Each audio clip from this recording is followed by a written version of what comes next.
I'm Sanjay Sarma. I'm Vice President for Open Learning at MIT. So MIT is very interdisciplinary. So if in my world, radio frequency ID, which is I played a pretty important part in creating the modern industry, I'm a mechanical engineer. I had to learn radio frequency. I had to learn electronics, semiconductors, supply chain.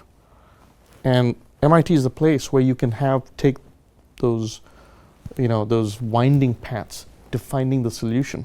You may need to immerse yourself in new worlds. You may have a different country, a different culture, but that's what makes MIT special. I think the first step in any design process is being really empathetic to the user, to the function that you're trying to serve, and that's very important.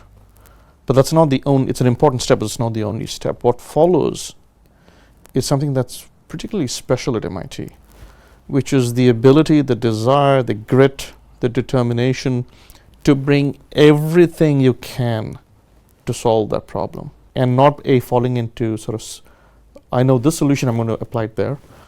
I sometimes say that as someone who grew up in India, I sort of know this analogy. When you take on a new problem, it's sort of like grabbing a tiger by the tail.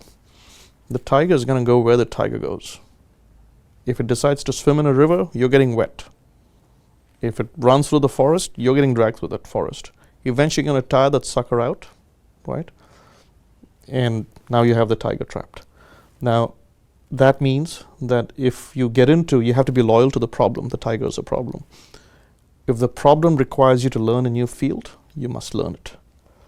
If the problem sort of shakes you around, you must still hang in there. If the problem requires you to bring in other expertise, you must bring it in.